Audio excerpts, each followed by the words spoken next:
The motel sat along a forgotten stretch of highway, its sign flickering weakly beneath the weight of years and neglect. The word vacancy glowed red in the dark, buzzing faintly like a dying insect. Most people didn't even notice it anymore. It had become part of the background, like rust on guardrails or the smell of oil in the rain. But some nights, when the wind blew just right, that sign didn't buzz. It whispered. Elliot was a delivery driver for a regional supply company. He always took the back roads, faster, fewer way stations, and he liked the quiet.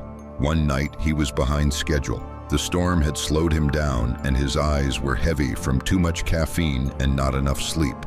When he saw the glowing vacancy sign through the downpour, he sighed with relief. He pulled into the gravel lot of the Pine Bend Motel. It was a single row of rooms facing the highway, each with a metal door painted a different faded color.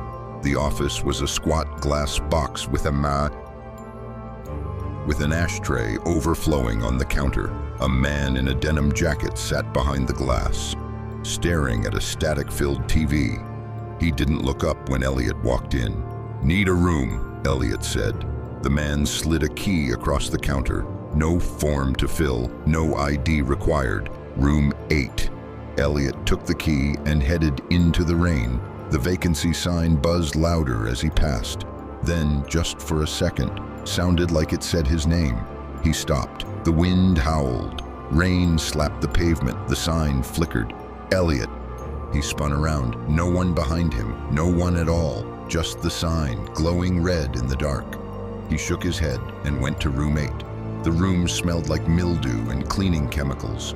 The bedspread was stiff and floral, the kind that clung to cigarette smoke even after decades. Elliot kicked off his boots and collapsed onto the bed, too tired to care. He didn't even undress. Sleep came quickly, but then the sound started. Not a buzz, not thunder, whispers, low, unintelligible voices, like people talking behind a wall. He sat up. The room was dark except for the red glow blinking through the curtains. He went to the window and pulled back the shade.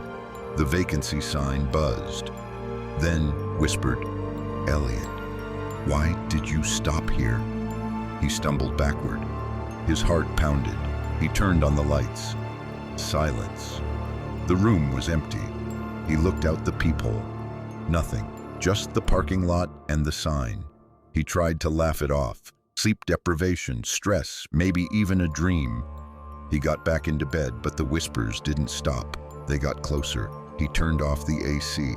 The hum ceased. Still, the voices lingered. "You shouldn't have come. They never leave. The sign called you." He jumped up and yanked open the door. The parking lot was empty, but the vacancy sign was dead silent now. No buzz, no whisper, just glowing red. He stormed to the office. The man in the denim jacket wasn't there. The TV was off. The room was cold. "Hello?" Elliot called. No answer.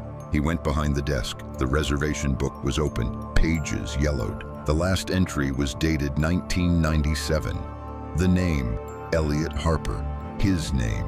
But in 1997, he closed the book, heart racing. Behind the desk was a door. He opened it. Stairs led down into darkness. He should have run, but something pulled him forward. Curiosity, fear, the same thing that made him stop here in the first place. He descended. The stairwell led to a long hallway, concrete walls, fluorescent lights that flickered overhead. Doors lined each side, numbered like the rooms above, each one slightly ajar. He pushed open the first door. Inside was a replica of room 8, identical, except this one looked older, dust-covered, cobwebs in the corners, a suitcase set on the bed, the name tag, Elliot Harper. He backed out. Next door, another room. This one was room 7. Inside, a woman's purse, spilled makeup, a broken mirror. The air smelled like rot. Room 6, children's toys, a baby monitor hissing static.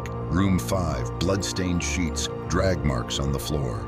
He kept going. Each room was a snapshot, a life abandoned, a memory decayed. All of them looked like they'd been there for decades. When he reached the end of the hall, he found a final door, unmarked. He opened it. Inside was a massive chamber. The ceiling stretched into blackness. In the center, floating in midair, was the vacancy sign. Glowing, buzzing, whispering, it spun slowly, casting red light on the walls, which were covered in names. Thousands of them, some scratched in, others burned, some fresh. One name repeated over and over, Elliot Harper. He tried to run, but the door was gone, the hallway gone, only the sign remained. It pulsed. You stopped, you heard me, you belong. He screamed, but no sound came, and then he woke up. Back in room 8, morning sunlight filtered through the curtains. The sign outside was off. He scrambled outside. The lot was empty. No office, no attendant, just a gravel lot and a leaning signpost. The sign now read, "No vacancy." Confused and shaken, he got in his truck and drove. Fast, far. He never took that route again, but months later, on a different job in a different state, he stopped at a small roadside diner. The waitress asked where he was headed. "Anywhere but Pine Bend," he joked. Her smile faded. "That old motel by the highway? That place burned down in '97. Took a whole family with it. No one's been there since." He froze. "No, it's still there. I stayed there. Room 8, Elliot Harper." She slowly shook her head.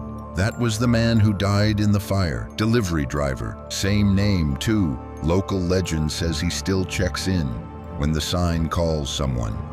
He left the diner without eating. That night, parked at a rest stop, he stared into the dark trees.